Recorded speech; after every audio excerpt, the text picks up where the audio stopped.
자, 오늘 제목이 저항할 수 없는 쓰레기입니다. 이거 칼빈주의를 아는 사람들은 뭘 제가 빗대서 빚고 왔는지 알 겁니다. 빚고 왔다? 빚고 왔다는 표현은 좀 그렇습니다. 정직하게 이야기한 겁니다.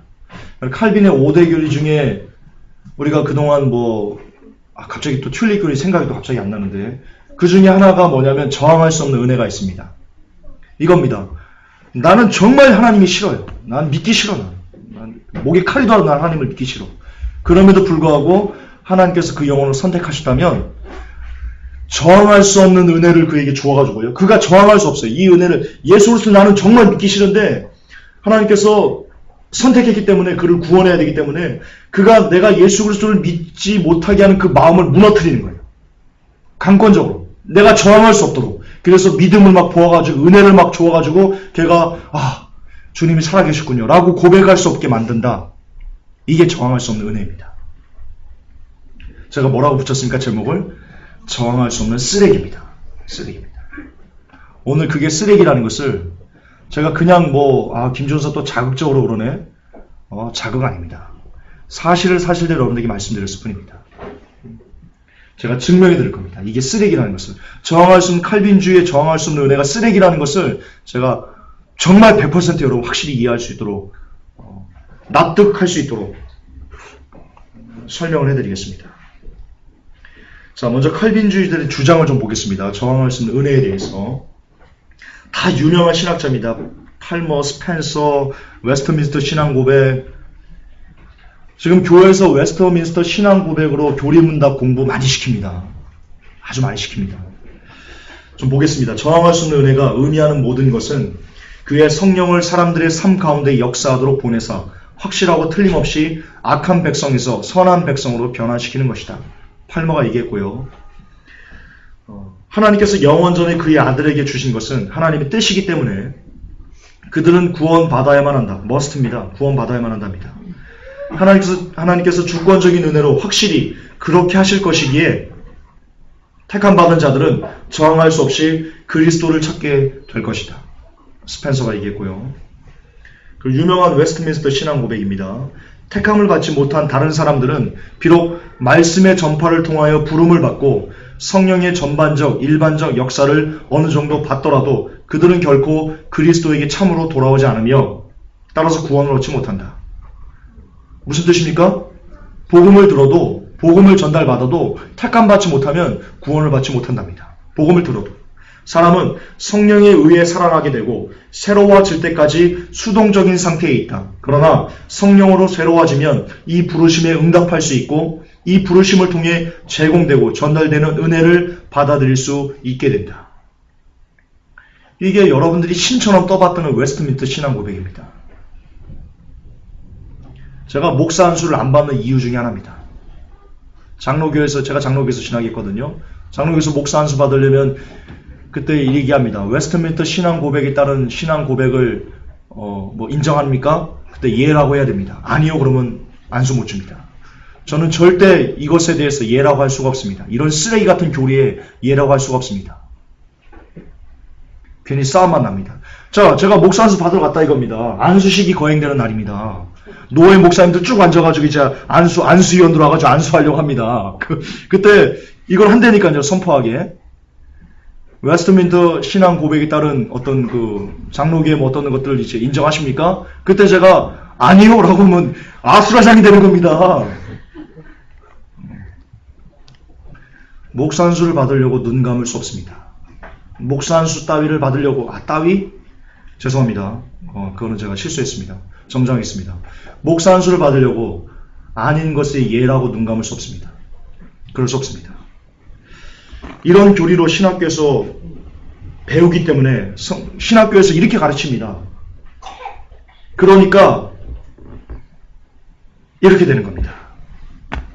신학교에서 신학생들에게 지금 여러분들이 보았던 칼빈주의 그리고 웨스트민스터 신앙은 수백 년 동안 전통을 이어져 내려온 우리 개혁 신앙이다. 여러분은 그러므로 스스로 목사가 되려는 것이 아니다. 여러분은 창세전에 구원받기로 선택되었고 나아가 목사라는 거룩한 성직으로 부름을 받았다. 이것은 하나님에 의해서 여러분들은 목사가 되는 것이다. 따라서 여러분들이 거부하려고 거부해도 절대로 거부할 수 없는 정하신 은혜에 의해서 여러분들은 목사가 된 것이다. 이 선지 동산은 여러분처럼 택함을 받은 사명자들의 동산이다. 이렇게 가르칩니다. 신학교에서 이렇게 가르칩니다. 이렇게 가르쳐서 신학생들로 하여금 이 신학교 선생들이 신학생들이 어떤 마음을 불어넣어 주냐면요.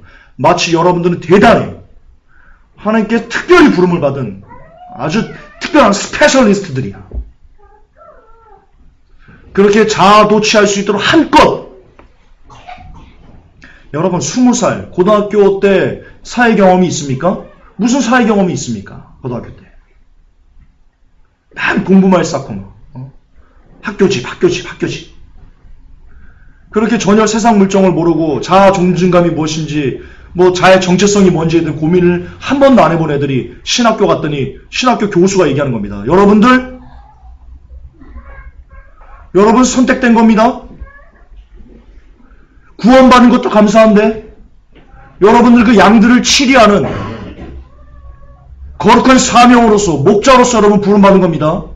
이것은 하나님께서 창세전에 여러분들을 목사로 부르셨기 때문에 여러분이 이곳에 온 겁니다. 개소리 하는 겁니다. 신학교 교수들이 신학생들에게 개소리하고 있는 겁니다.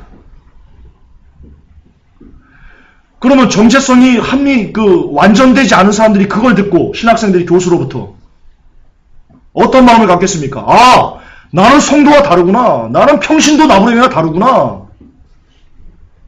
그런 마음을 안 가질 것 같습니까? 갖게 됩니다. 열의 19은 그렇게 갖게 됩니다. 그런 마음을. 더구나 말씀도 보지 않고 막 신학교 가가지고 교수들로부터 그런 얘기를 들으면요. 한껏 마치 신학교만 가면 뭔가 내가 좀 진짜 하나님 앞에 뭔가 대단한 사람인 것처럼 이렇게 확 변해서 오는 사람들. 그렇게 변화를 갖는 사람들. 저도 신학생으로서 신학교 1학년 때는요. 신학생들이 굉장히 겸손합니다. 경험해봐서 압니다. 그리고 이 설교를 듣는 목사님들 중에 신학을 공부한 사람 중에 제 말에 공감할 겁니다. 굉장히 겸손합니다. 2학년, 3학년 되면요. 말씀을 지 마음대로 이거 있잖아. 이거는 사도바울 잘못 기록한 거예요. 와, 미쳐버립니다.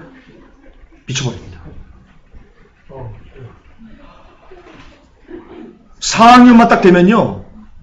믿음을 떠납니다. 야, 이거 아닌 것 같아. 그래서 신학교 나와가지고 무신론자가 되는 사람이 굉장히 많습니다. 신학 공부하면서. 여러분, 한국이 신학교요. 문제 많습니다. 정말 많습니다.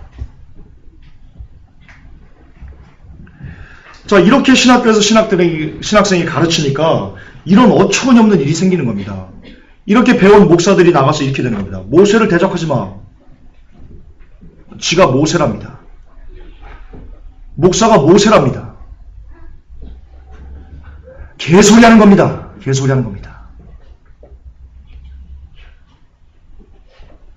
감히 기름 부음을 받은 종에게 함부로 해? 개소리 하는 겁니다. 목사를 잘 섬겨야 복을 받는다? 개소리 하는 겁니다. 순종이 제사보다 낫다고 했어. 감히 목사의 말에 토를 달아? 나는 창세전에 여러분들 담임 목사로 부름을 받은 선택된 여러분의 목자입니다. 순종하세요. 다 개소리 하는 겁니다. 싸구리. 하나도 맞지 않습니다. 성경적으로. 하나도 맞지 않습니다.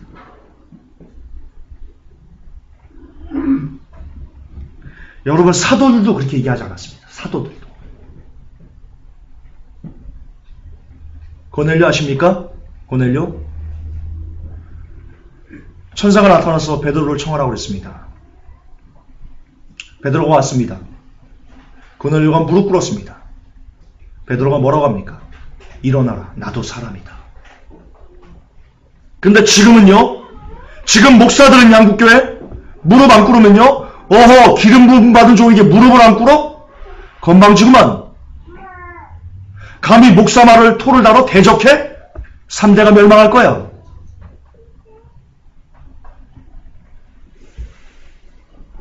아주 쓰레기 같은 아주. 왜 목사들이 그럴 수밖에 없는가? 신학교에서 교수들이 그따위로 가르쳐서 그럽니다. 여러분, 먹은 걸 토해낸 겁니다, 사람은. 먹은 걸. 아십니까? 이 목회자들이 신학교에서 만약에 정말 성경적으로 섬겨야 돼. 목사는 섬겨야 돼. 겸손해야 돼. 정말, 화장 청소해야 되고, 여러분들, 택함 받은 거 아니에요. 창세에 택함 받은 거 아니에요. 그렇게 정말 성경적으로 배웠으면, 어디 교회 가서 성도들을 그렇게 군림하고, 쥐어짜고, 섬기라고 했었고, 복받는다고 했었고, 하나님 다음으로 섬기라고 했었고, 어디 그따운 짓을 할 수 있을까? 어디 그따운 짓을.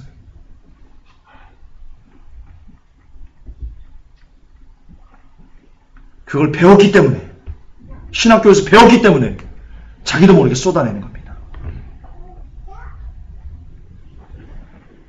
물론 신학교를 가기 전에 혹은 신학교에서도 말씀을 그분이 정말 사모해서 말씀을 꾸준히 읽고 막 100독이고 200독이고 그렇게 했다면 교수님들이 그렇게 얼렁뚱땅 정말 있지도 않은 칼빈주의 입각해서 저항할 수 없는 애를 설명하면서 여러분들 창세전에 목사로 택함 받았다. 기름 부음 받은 거룩한 종이다. 라고 해도 성경적으로 그것이 아니라고 반박하고 이게 내칠 수 있습니다. 근데 신학교 가서도 신학교 가기 전에도 성경을 안 보고 신학교 가서도 성경을 안 보고 그렇게 하니까 그저 가르치는 교수님들이 어련히 알아서 많이 배우신 분들이 어련히 알겠지. 네, 소경을 인도하면 되는 겁니다.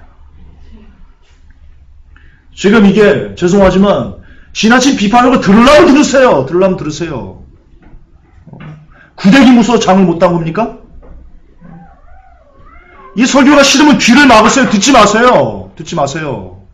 나도 싫어하는 당신들에게 들려주고 싶지가 않아요.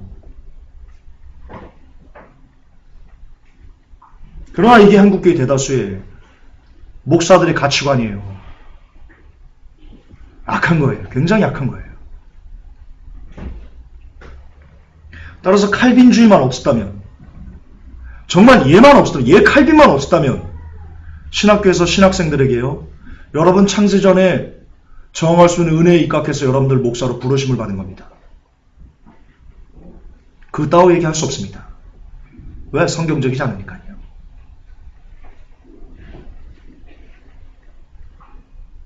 그래서 교회에서 성도들에게 그렇게 군림하고 내가 너희들과 다르지. 나는 기름 부음 받았고 나는 거룩히 구별됐는데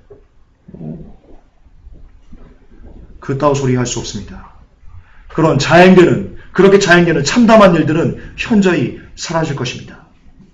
그러므로 저는 이제 바로 그것을 부술 겁니다. 이 저항할 수 없는 은혜의 교리가 저항할 수 없는 쓰레기라는 것을 여러분들에게 증명을 해드릴 겁니다.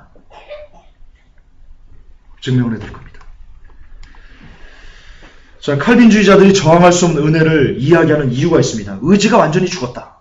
자유의지가 완전히 말살됐다. 그래서 하나님께서 저항할 수 없는 은혜를 주셔야지만 사람이 하나님을 받아들일 수 있다. 이게 칼빈주의자들의 주장입니다. 자유의지가 완전히 죽어버렸다. 그럼 오늘 제가 좀 과격하게 나갈 건데요. 어제 설교 중에서 제가 많이 화가 났습니다. 그럼 이 칼빈 나부레이가 아닌 성경은 어떻게 말하고 있는지 한번 봅시다. 신명기 30장 15절부터 20절입니다.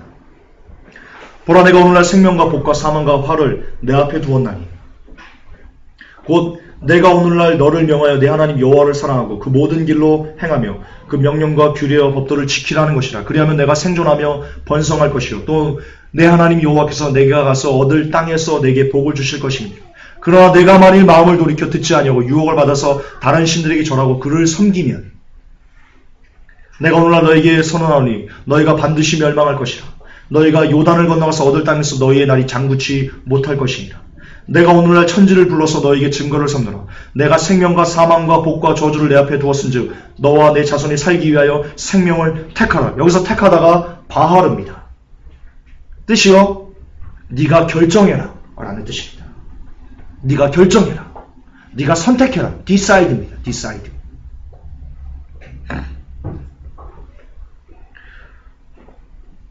자유의지가 완전히 말살돼서 하나님께 저항할 수 없는 은혜를 부어야지만 그 사람이 반응할 수 있다면 도대체 이스라엘 백성들은 뭐라는 말입니까? 모세는 왜 선택하라고, 생명을 택하라고, 네가 결정하라고 그렇게 이야기한 겁니까? 어차피 결정할 수가 없는데 자유의지가 죽었어. 여호수아 24장 15절입니다. 만일 여호와를 섬기는 것이 너에게 좋지 않게 보이거든 너희 열조가 강 저편에서 섬기던 신이든지 혹 너희의 거하는 땅 아모리 사람의 신이든지 너희 섬길 자를 오늘날 택하라. 역시 바알입니다. 네가 결정해라. 나와 내 집은 여호와를 섬기겠노라. 여호수아는 열왕기상 18장을 보면요, 엘리야가 이렇게 얘기합니다. 엘리야가 모든 백성에게 가까이 나아가 이르되 너희가 어느 때까지 두 사이에서 머뭇머뭇하라느냐. 여호와가 만일 하나님이면 그를 쫓고 바알이 만일 하나님이면 그를 쫓을지니라니 백성이 한 말도 대답지 아니하느냐. 엘리야가 지금 뭐라고 얘기하는 겁니까? 야, 바알과 하나님 사이에서 머뭇머뭇 언제까지 할 거야? 하나님이면 하나님 택하고, 하나님이 하나님이면 하나님 택하고, 바알이 하나님이면 바알을 택해. 너희들이 선택해. 머뭇머뭇 하지 말고.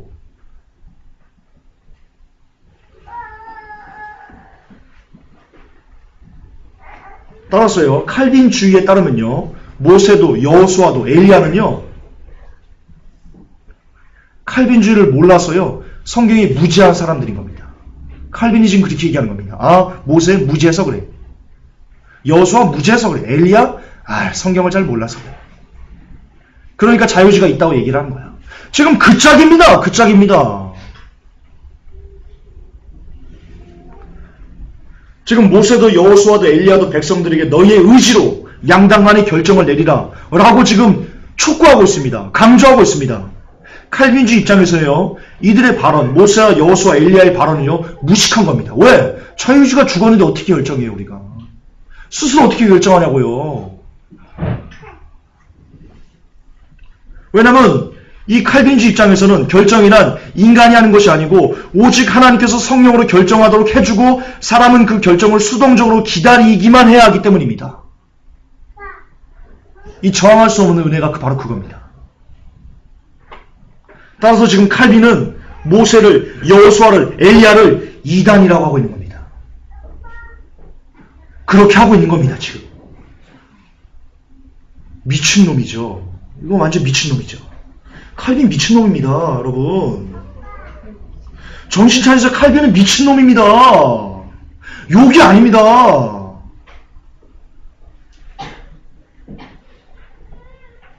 여러분, 지금 모세와 여호수아, 엘리야 이 구약을 깡그리 채 칼빈은 지금 완전히 난도질했어. 야, 그거 구약? 야, 창세기부터 지금 얘는, 야, 이거 다 쓰레기야, 이거 다 버려버려.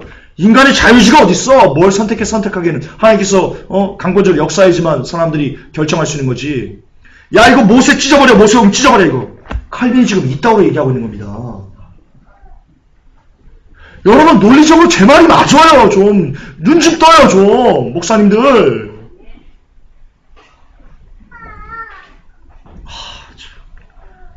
여러분, 그러나 자유의지는 신구약 전체에서 찾을 수 있습니다. 전체에서. 반면 칼빈주의처럼 저항할 수 있는 은혜 따위는요, 성경 어느 곳에도 나오지 않아요. 어느 곳에도. 이 사람들이 주장하는 성경 구절도 풀어보면요, 다 제가 말씀드렸지, 일반화의 오류, 지들 마음대로 껴맞추기, 확대 해석, 예, 그런 거예요. 아니면 오역. 전혀 맞지 않아요. 전혀 맞지 않아요. 이 저항할 수 없는 은혜가 가져오는 가장 큰 패단은요, 이런 겁니다. 저항할 수 없는 은혜 없이는 아무도 구원받을 수 없다. 이것이 핵심 논리인데요. 이것이 가져온 패단은요, 구원의 문을, 복음 전도에 대한 필요성을 막아버리는 겁니다. 아무리 복음을 전해도요, 그 사람이 선택되지 않아서 하나님께서 저항하는 은혜를 부어가지고 그를 바꾸지 않으면 그는 복음을 아무리 들어도요, 아무리 교회를 열심히 다녀도 그는 구원받을 수 없어요. 믿을 수가 없기 때문에. 뒤에 나옵니다. 자, 은혜를 거부하거나 받아들이도록 영혼의 문을 열게 하거나 이미 받은 은혜를 이용하거나 할 능력이 인간에게 있다고 하면서 구원의 과정상에 있어서 인간의 능력을 인정하는 일은 칼빈주의에 위배된다. 와필드가 얘기하는 겁니다. 그런데 자유의지가 여러분 하나님께서 인간에게 부여주신 힘입니다. 힘이라 말하는 좀 그렇지만 어쨌든 하나님께서 주신 능력입니다. 하나님이 그렇게 하셨습니다. 하나님께서 그런 능력을 인간에게 주셨습니다. 자유의지를. 근데 하나님이 주신 것을 쓰지 않으면 어떻게 하라는 얘기입니까? 그것은 오히려 하나님을 기만한 겁니다. 만드신 목적에 따라서 우리가 살지 않도록 막는 겁니다. 이거 아주 악한 겁니다. 와필드가. 대단히 악한 말을 지금 하는 겁니다.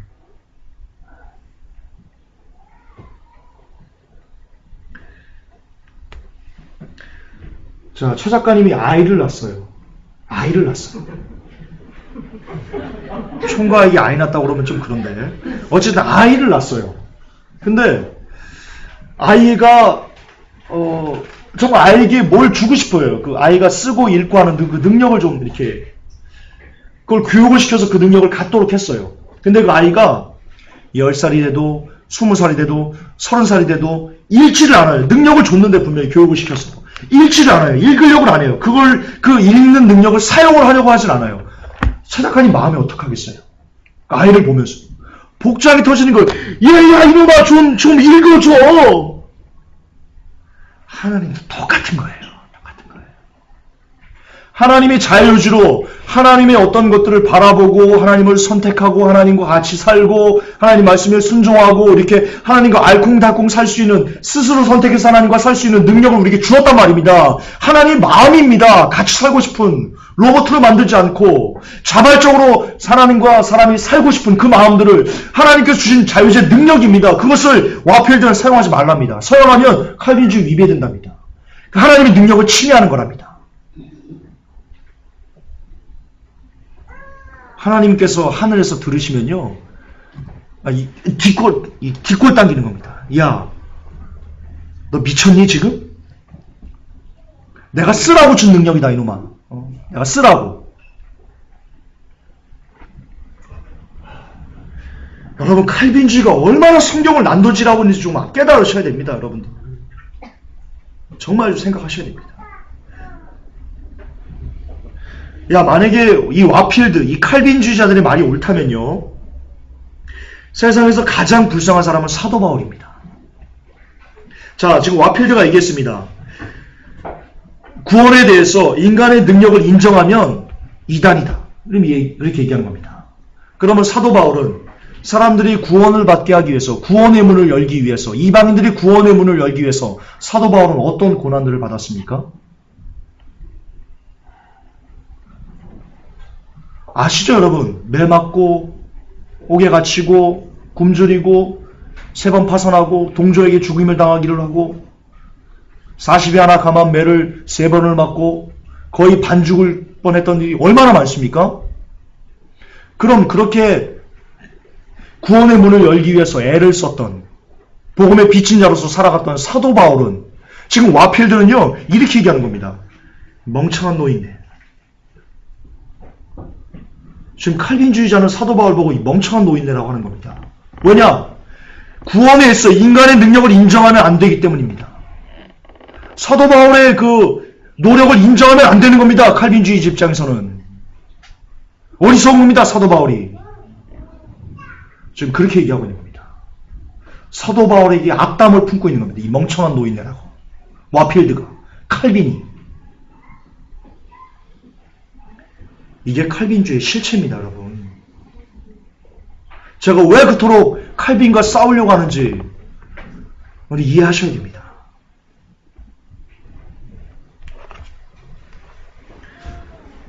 복음 전파 무용론을 칼빈이 주장했습니다. 어떤 사람 안에서는 성령께서 구속사역을 행하지 않으셨다. 버리셨다는 얘기입니다. 창세전에 버리기를 유기했다는 뜻입니다.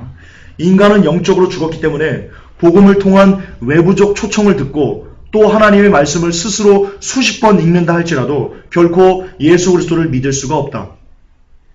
그러나 다른 한 사람의 경우에는 성령께서 저항할 수 없도록 역사하시어 그를 거듭나게 하셨기 때문에 자신이 죄인인 것과 하나님을 필요로 하고 있음을 충분히 깨달아 믿고 구원받기를 바라는 것이다. 이게 그 유명한 팔머라는 신학자가 이야기하는 겁니다. 아무리 복음을 들어도 구원받을 수가 없답니다. 자, 그럼 성경은 뭐라고 얘기합니까? 사도행전 2장 14절에 베드로와 11사도가 같이 서서 소리를 높여 가로되 유대인들과 예루살렘에 사는 모든 사람들아 이 일을 너희로 알게 할 것이니 내 말에 귀를 기울이라.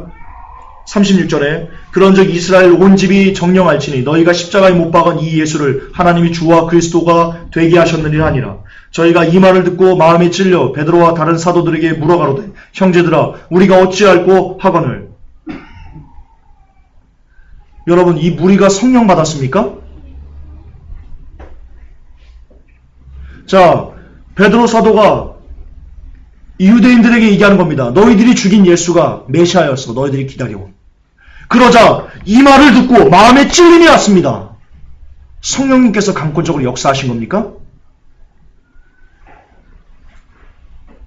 그들의 의지가 반응한 겁니다. 의지가. 하나님께서 주신 자유의지가 반응해서 사도들에게 물은 겁니다. 우리가 어찌할꼬 하거늘. 그러자 38절에 베드로가 가로되 너희가 회개하여 각각 예수 그리스도의 이름으로 세례를 받고 죄사함을 얻으라. 그리하면 성령을 선물로 받으리라. 자, 성령을 안 받았습니다. 사도 베드로는 그렇게 묻는 사람들에게 얘기합니다. 너희들 회개하고 예수를 믿으면 성령님을 받을 것이다. 자, 성령을 안 받은 상태에서 베드로에게 얘기합니다. 우리가 어찌할꼬. 자, 팔모가 뭐라고 얘기합니까? 외부적 초청을 듣고 하나님의 말씀을 스스로 수십 번을 읽는다 할지라도 결코 예수 그리스도를 믿을 수 없다. 베드로 뭐라고 합니까? 얘기했더니 반응 어떻게 나타납니까? 우리가 어찌할꼬? 이래도 모르시겠습니까?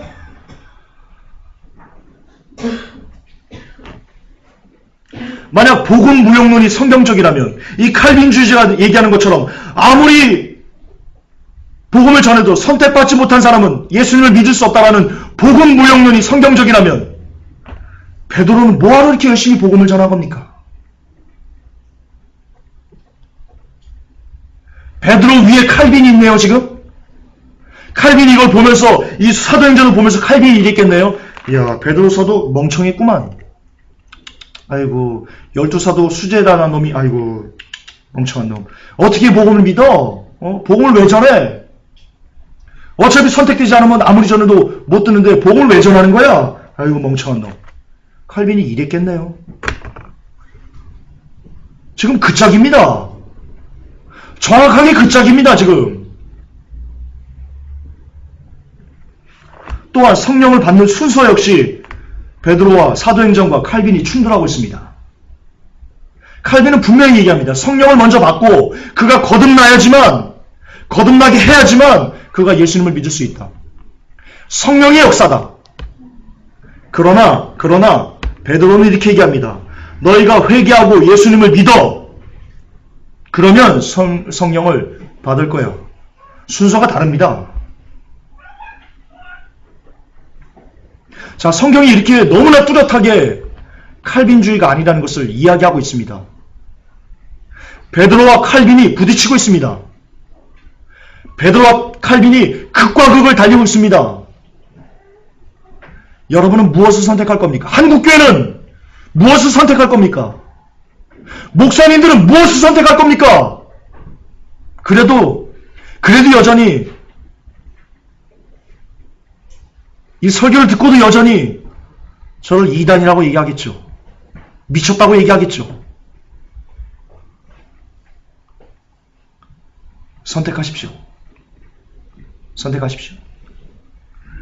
저는 베드로를 선택할 겁니다. 저는 목에 칼이 들어와도 저는 베드로를 선택할 겁니다.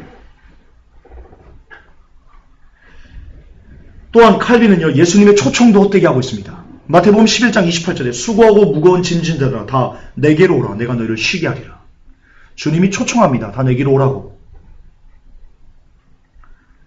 요한복음 7장 37절에도 명절 끝날 곧 큰 날에 예수께서 서서 외쳐 가라사대 누구든지 목마르거든 내게로 와서 마시라. 예수님께서 서서 외쳐서 가라사 하십니다. 얘들아, 누구든지 목마르거든 내게로 와라! 초청입니다.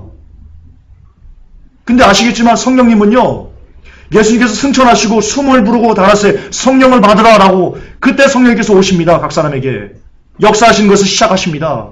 물론 일부에게는 구약 때도 역사했지만 전반적인 모든 사람들에게 역사하신 그때는요, 예수님이 승천하신 후입니다. 근데 예수님이 아직 죽으시지도 않았는데 서서 외쳐서 얘들아 와라 라고 초청한다니까요. 칼빈주 입장에서는요, 아, 예수님 뭘 잘 모르셨구만. 예수님 모르셨어. 인간으로 오셔도 잘 모르셨나봐, 예수님. 아니, 하나님께서 선택하시고 강권적으로 성령으로 역사해야지만 사람이 예수님을 믿을 수 있는데 왜 예수님 명절 끝날에 가서 서서 크게 누구든지 와서 목마른 내게로 와라라고 왜 말하셨어요? 목 아프시게. 아, 예수님 헛일하셨네. 칼빈이 지금 그렇게 얘기하고 있는 겁니다. 정확합니다. 이그작 틀립니다. 이그작 틀리. 미친놈입니다. 칼빈은 미친놈. 정신병자입니다. 성경에 대해서 정신병자입니다. 이 친구는. 그 정신병자는 한국교회가 교주처럼 떠받들고 있는 겁니다. 교주처럼. 정말 미쳐버리겠습니다. 요한복음 3장 16절에도 하나님이 세상을 이처럼 사랑하사 독생자를 주셨으니 이는 저를 믿는 자마다 멸망치 않고 영생을 얻게 하려 하심이라. 여기서 믿는 자마다가 마다가 파스입니다. 파스. 올입니다. 올맨입니다.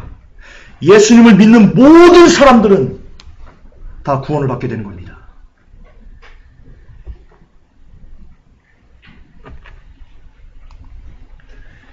여러분, 루터를 에라스무스가 훈계했습니다.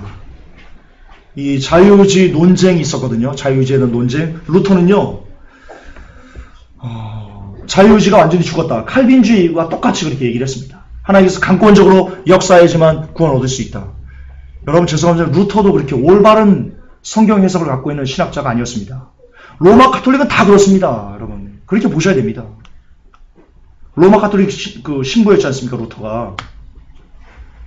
에라스무스가 이렇게 훈계했습니다. 루터에게.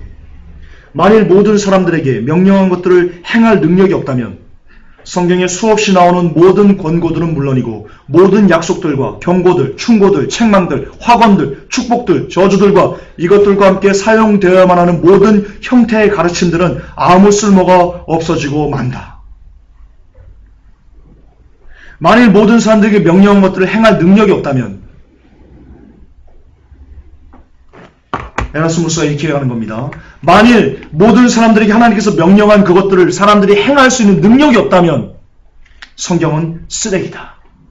지금 에라스무스가 그렇게 얘기하는 겁니다. 루터에게.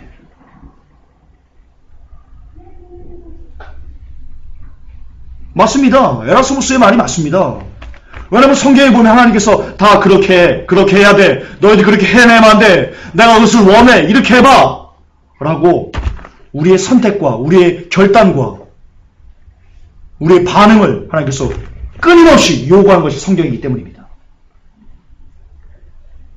에라스무스가 굉장히 잘 루터를 지적한 겁니다.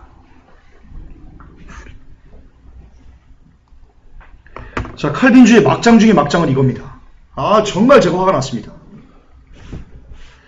요한복음 3장 3절에 예수님께서 이렇게 말씀하셨습니다. 예수께서 대답하여 가라사대 진실로 진실로 내게 이르노니 사람이 거듭나지 아니하면 하나님 나라를 볼 수 없다. 니고데모에게 한 얘기죠. 예수님께 왔을 때 어떻게 사람이 날 수 있습니까? 그렇게 물었을 때요. 이걸 갖고요, 이 칼빈주의자 모레이라는 신학자가 이렇게 얘기했습니다. 그리스도는 성령에 의한 거듭남을 하나님의 나라를 볼 수 있기 전에, 즉 믿음을 갖기 전에 요구 조건으로 두셨다. 그리스도께서는 육신으로 태어난 죄인은 성령으로 태어나기 전에는 왕국의 복음을 믿을 수 없음을 강조하고 계신다. 이게 중요합니다. 그래서 우리는 믿기 때문에 거듭나는 것이 아니라 거듭났기 때문에 믿는 것이다. 야, 미친놈입니다. 이거 신학자 아니에요. 완전 미친놈입니다. 여러분을 살면서 화가 나면 욕 안 합니까? 저보고 자꾸 욕한다 그러는데요. 이걸 미친놈이라고 안 하면 어떻게 할 겁니까? 누굴 미친놈이라고 할 겁니까? 우리는 믿기 때문에 거듭나는 게 아니고 거듭났기 때문에 믿는 거랍니다. 요한복음 3장 3절을 갖고 이게 미친 사람 아닙니까?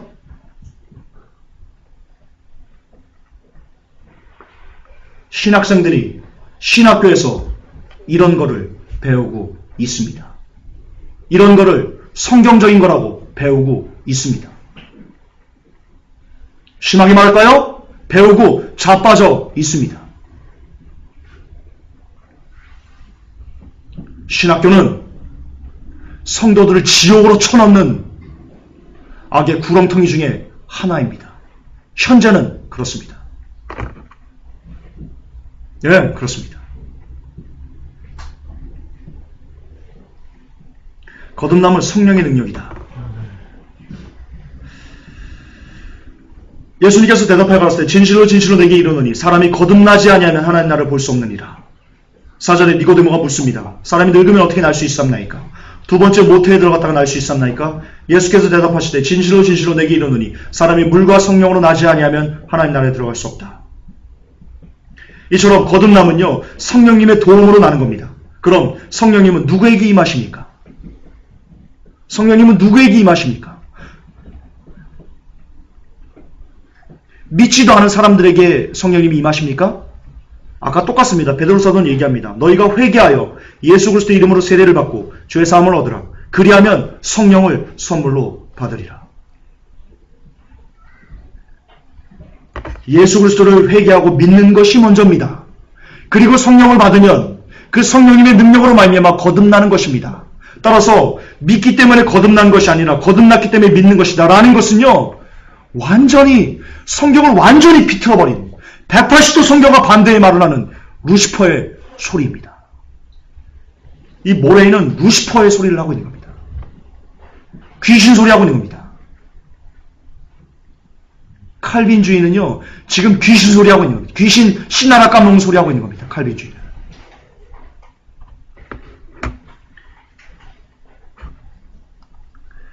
여러분 사람은 은혜를 거부할 수 있습니다. 하나님의 은혜를 거부할 수 있습니다. 왜 그러냐? 하나님께서 그렇게 그냥 내버려 두셨습니다. 허용하셨습니다. 성경 볼까요? 히브리서 10장 29절에 하물며 하나님 아들을 밟고 자기를 거룩하게 한 언약의 피를 부정한 것으로 여기고 은혜의 성령을 욕되게 하는 자에 당연히 받을 형벌이 얼마나 더 중하겠느냐. 너희는 생각하라. 성령을 욕되게 할 수도 있습니다. 사람이 성령을 욕되게 할 수 있다고요. 고린도서 6장 1절에 우리가 하나님과 함께 일하는 자로서 너희를 권하노니 하나님의 은혜를 헛되이 받지 말아라. 사람이 하나님의 은혜를 헛되하게 받을 수 있어요. 헛되게. 히브리서 12장 15절에 너희는 돌아보아 하나님 은혜에 이르지 못하는 자가 있는가 두려워하고. 하나님의 은혜에 이르지 못하는 자도 있고요. 유다서 1장 4절에 이는 가만히 들어온 사람 몇이 있음이라. 저희는 옛적부터 이 판결을 받기로 미리 기록된 자니 경건치 아니하여 우리 하나님의 은혜를 도리어 세격거리로 바꾼다. 하나님의 은혜를 도리어 세격거리로 바꾸는 사람도 있고요. 마태복음 23장 37절에 예루살렘아 예루살렘아 선지자들을 죽이고 내게 파송된 자들을 돌로 치는 자여 암탉이 그 새끼를 날개 아래 모은 것이 내가 내 자녀를 모으려 한 일이 몇 번이냐. 그러나 너희가 원치 아니하였도다. 하나님께서 이스라엘 백성들을 계속 품어서 구원하시려고 계속 품습니다. 그런데 그것을 하나님께 오는 그 품을 거부할 수 있습니다. 사람에게는. 그게 성경입니다. 성경입니다. 좀 칼빈 좀 버리세요. 좀. 예레미야 7장 13절에 나 여호와가 말하노라. 이제 너희가 그 모든 일을 행하였으며 내가 너희에게 말하되 새벽부터 부지런히 말하여도 듣지 아니하였고 너희를 불러도 대답지 아니하였도다. 하나님이 아무리 부지런히 불러도요. 아무리 부지런히 말씀하셔도요. 인간이 듣지 않을 수 있습니다. 그리고 하나님의 부름에요. 대답하지 않을 수도 있습니다.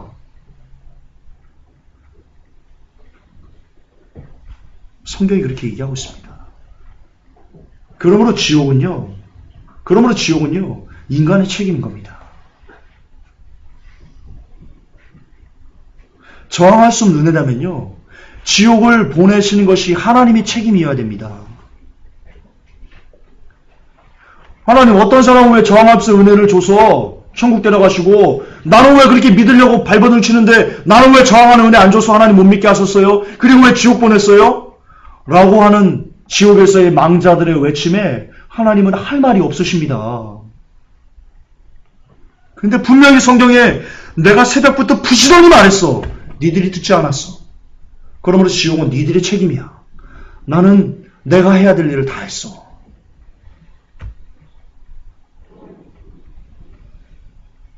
이젠 깨어나야 됩니다. 이젠 깨어나야 됩니다. 잠언에도요. 내가 불을 치러 너희가 듣기 싫어했다. 내가 손을 펼치려 너희 돌아보지 않았어. 내가 아무리 교훈을 줘도 너희가 그 교훈을 멸시했고 나의 책망을 받지 않았어. 그러니까 너희들이 그렇게 나를 멸시하고 나를 거부했으니까 너희가 재앙을 만날 때 내가 웃을 것이야. 그 재앙이 너희들의 책임이야. 나는 너희들이 재앙에 가지 말라고 막 너무 열심히 얘기했고 막 손을 막 폈고 많은 교훈을 너희에게 줬어. 많이 책망했고 근데 너희들이 받지 않았어.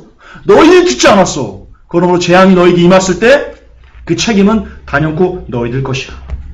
시편에도 얘기합니다. 82편 11절에 내 백성이 내 소리를 듣지 아니하며 이스라엘이 나를 원치 아니하였도다. 그분의 소리를 듣지 않았어요. 사람이. 그분의 소리를 듣지 않을 수 있어요. 사람이. 그게 성경이에요. 시편 78편 40절에 저희가 광야에서 그를 반향하며 사막에서 그를 슬프시게 함이 몇 번인고. 이스라엘 백성들이 광야에서 하나님을 거부할 때요. 하나님이 슬프셨대요. 그 모습, 불순종하는 그 모습들을 보면서요. 하나님이 슬프셨던 거예요.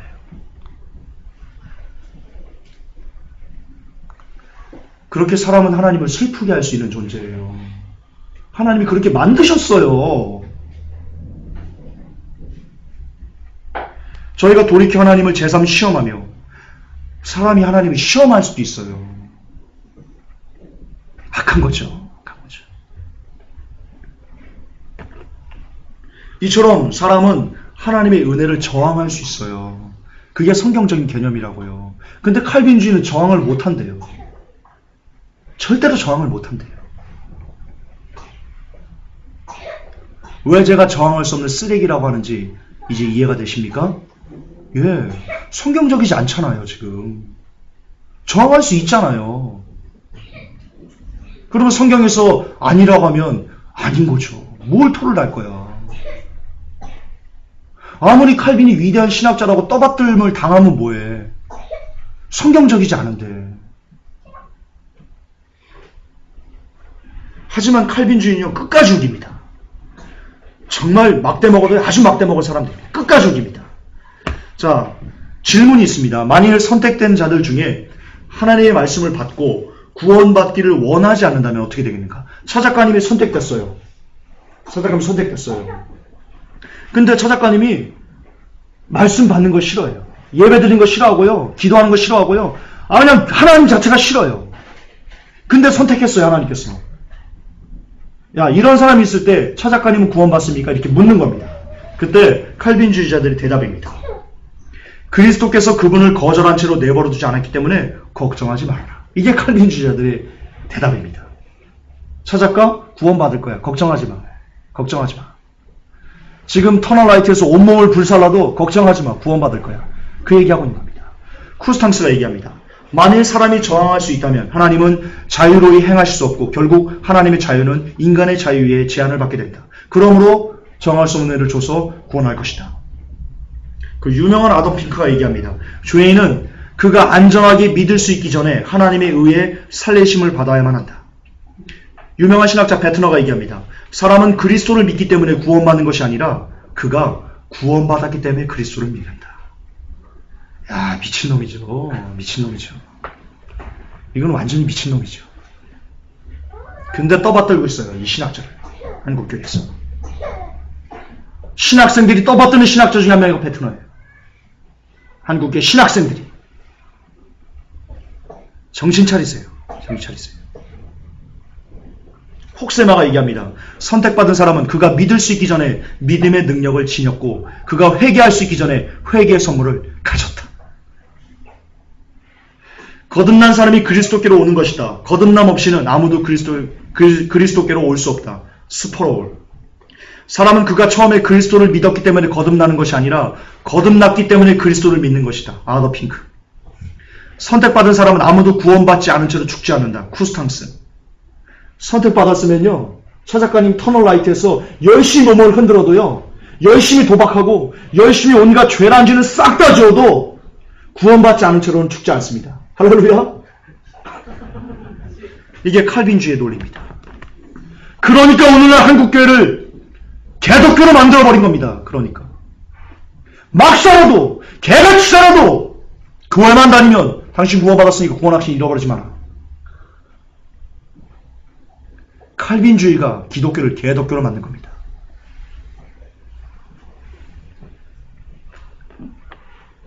복음은 거듭남의 수단이 아니고 복음은 이미 생명을 가진 자를 위한 것이다. 에디 가레트. 거듭남이 믿음보다 앞선다는 이 사실이 개혁주의 신학의 핵심이다. 스포로. 우리 회복교회 게시판에 김전사의 변론을 구합니다라고 하면서 어떤 사람이 글을 썼습니다. 그때 그 사람이 이렇게 얘기를 했습니다. 왜 김전사의 글에 대해서 내가 이의를 제기하냐면 김전사가 수백 년 동안 이어내려왔던 개혁주의 신앙의 전통을 한마디로 쓰레기라고 매도하기 때문에 거기에 대해서 거룩한 분노가 일어서 내가 김전사에게 반론을 제기하는 것이다 라고 하면서 글을 썼습니다. 자, 성도님 혹시 듣고 계십니까? 성도님이 그렇게 수백 년의 전통이라고 얘기하는 그 개혁주의의 모태가 바로 이겁니다. 거듭남이 믿음보다 앞선다는 이 사실이 개혁주의 신학의 핵심이다. 개쓰레기입니다. 의부는 개뿌리 의부입니까? 정신 차리세요. 한국교회가 수백 년 동안 떠받듯이 매도왔던 개혁신학의 그 본질이 바로 반기독교적인, 반성경적인 하나님을 슬프게 하고 영혼들을 지옥으로 보내는 종교개혁은 개혁의 종교개혁입니까? 이 땅에 무슨 종교개혁이 났단 말입니까? 종교개혁은 일어난 적이 없습니다.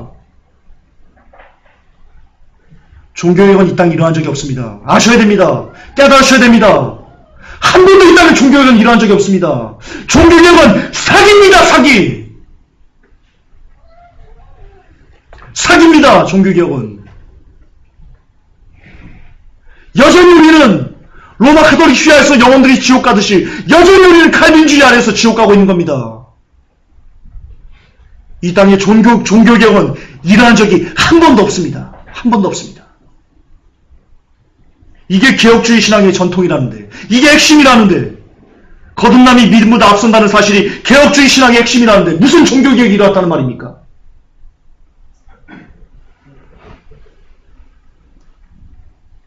여러분, WC가 칼빈교회에서 나왔다는 거 알고 계십니까? 모르셨죠? 저항할 수 없는 은혜는 결국 예수 그리스도를 믿는 믿음이 없이도 구원받을 수 있다는 교리로까지 발전하게 됩니다. 쯔빙글리. 여러분 그 교과서 보면 칼빈, 루터, 그리고 종교개혁 3대 종교개혁자 이름 중에 쯔빙글리가 나옵니다. 그 쯔빙글리가 그 위대한 종교개혁 신학자라고 얘기하는 쯔빙글리가 뭐라고 하는지 보십시오. 선택받은 이교도들이 있으며 그들은 미래의 천국에서 우리의 이웃이 될 것이다. 이게 종교개혁의 실체였습니다. 개소리하는 사람들! 여러분 다 속아온 겁니다. 교과서에서. 우리는 다 속은 문화에서 그동안 지내왔던 겁니다. 사단의 마수에서, 루시파의 현혹임에서 우리는 다 지옥 백성이었습니다. 그게 마지막 때 열어지는 것뿐입니다. 쯔빙글리 미친놈입니다. 미친놈. 위대한 종교신학자가 아니고요. 선택받은 이교도들이 있다. 그들은 미래에 우리의 천국에서 우리의 이웃이 될 것이다. 이게 실체입니다. 실체. 종교개혁이에요.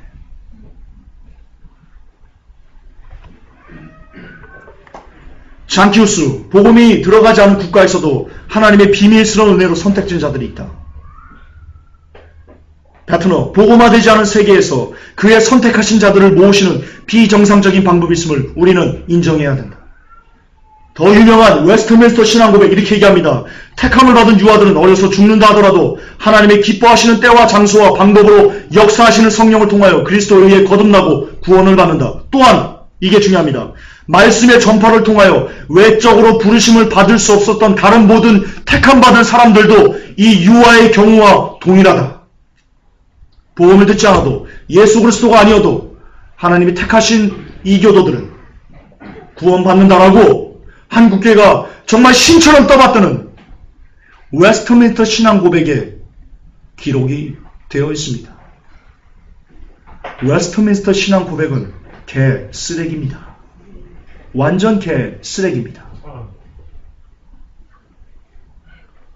이제 진실을 밝힐 때가 된 겁니다. 이제 진실의 문이 열었을 때가 된 겁니다. 그동안 여러분들이 천국 갈 걸로 알아왔던 모든 것들이 죄송하지만 굉장히 많은 오염 안에서 너무나 많은 오염 속에서 여러분들을 기만하고 있던 겁니다. 종교개혁도 기만, 웨스트민스터 신앙고백도 기만, 신학교도 기만, 목사들도 기만. 우리를 기만하지 않는 유일한 것은 바이블, 올리원. 그러니까 우리가 미친듯이 눈이 뽑아져라고 말씀을 읽어야 되는 겁니다. 그러니까 귀에서 피가 나도록 말씀을 들어야만 하는 겁니다. 왜? 이것 아니면 우리가 미혹을 벗어날 수 있는 길이 전무하기 때문입니다.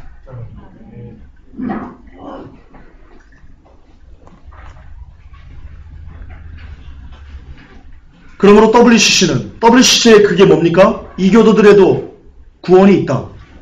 예수 그리스도를 믿지 않아도 구원이 있다. 그게 WCC의 교리지 않습니까? 어디서 나온 겁니까? 예, 칼빈주의에서 나온 겁니다. WCC의 그 뿌리가 실은 칼빈주의였던 겁니다. 장로교에서 그렇게 신밭을 떠드는 이게 한국교회의 실체입니다. 왜 한국교회가 마지막 때 짐승의 사회를 여는데 쓰임받는가?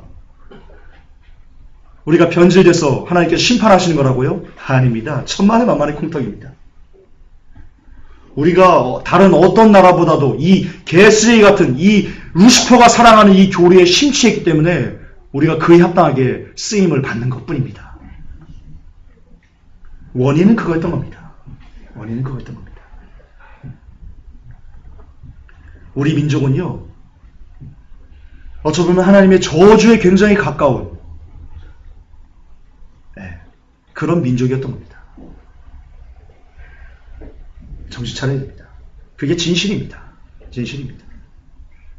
세계 어느 나라도 한국처럼 이렇게 장로교가 득세하는 곳이 드뭅니다.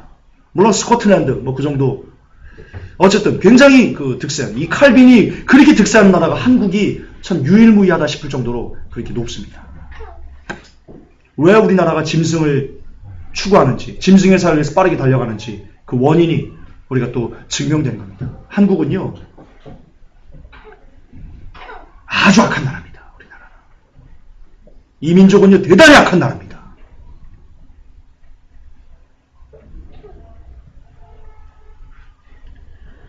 요한복음 8장 24절에 이러므로 내가 너에게 말하기를 너희가 너희 죄 가운데서 죽으리라 하였노라. 너희가 만일 내가 그인 줄 믿지 않으면 너희 죄 가운데서 죽으리라. 예수님을 믿지 않으면 죄 가운데 죽습니다.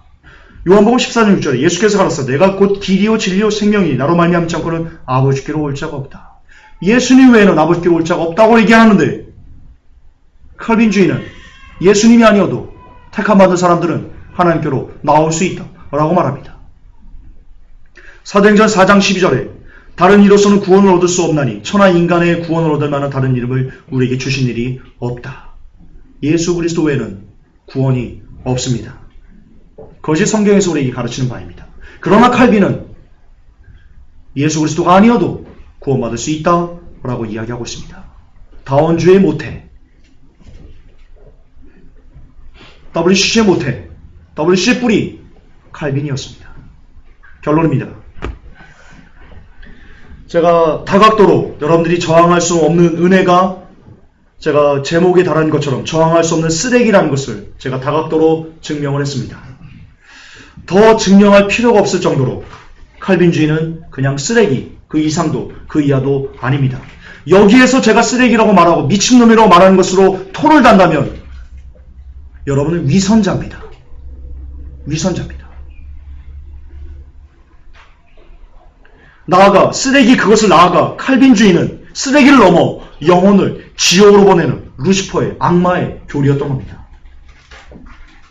한국교회가 이 루시퍼의 교리를 마치 하나님의 교리인 것처럼 가르치고 있어 신학교에서 오늘도 학생들에게, 아무것도 모르는 철부지들에게 그렇게 주입시키고 있어 대단히 마음이 안타깝습니다. 서둘러 악의 구렁텅이에서 빠져나와야 되겠습니다. 그러나 이 설교를 듣고도 역시 두 분류로 나눠질 겁니다. 여전히 저를 미쳤다, 이단이다 라고 정죄하는 사람도 있을 거며, 그러나 반면 정말 성경구조는 옳지 않네 라고 하면서 정말 성경적인 구원을 위해서 칼빈주의를 버리는 사람들이 그렇게 두 분류로 나눠질 겁니다. 제가 칼빈주의 이 실체를 깨는 설교를 하면서 늘 마지막에 여러분들에게 드리는 한 가지 화두는 선택은 여러분의 몫입니다. 그러나 그 선택에 따른 결과인 천국 또는 지옥은 그것 역시 여러분 스스로가 가져야 될 몫입니다. 저는 더 이상 명명백백하게 저항할 수 없는 은혜가 저항할 수 없는 쓰레기라는 것을 여러분들에게 설명할 자신이 없습니다. 제가 할 것을 다 드렸습니다. 이제 받았으면 나머지는 여러분들 각자가 소화하시고, 정말 미루어 베레아 사람들처럼 이것이 정말 그러한가라고 미루어 상고해 보신 후, 만약 제 설교가 성경적이라면, 칼빈주의보다 더 성경적이라고 이해가 되신다면, 그런 믿음이 가져지신다면 속히 칼빈주의식 사고방식에서 벗어나오기를, 그래서 두렵고 떨림으로 여러분의 구원을 끝까지 이뤄가시기를, 그런 복된 성도가 한 명이라 나오기를 간절히 기원합니다. 하나님, 저항할 수 없는 쓰레기에 대해서 오늘 설교하였습니다. 그리고 종교개혁이 사기라는 것도 밝혀냈습니다. 하나님, 이 엄청난 이 사단의 마수에서 우리가 어떻게 건짐을 받을 수 있겠습니까? 오직 하나님의 말씀만이 우리를 건질 수 있는 유일한 무기인 줄 믿습니다. 이제 이 설교를 들은 사람들 중에 그동안 그럼에도 불구하고 말씀을 등한시했던 사람들이 경각심을 하나님 울려주셔서, 정말 말씀뿐이구나, 사람의 말이 아니고 오직 말씀뿐이구나 라고 하면서 말씀으로만 정말 몸부림치면서 기어갈 수 있는, 그 속으로 들어가기 위해서 애를 쓰는 그런 복된 영혼들 되게 하옵소서. 예수님의 이름으로 기도하옵나이다. 주님 감사합니다.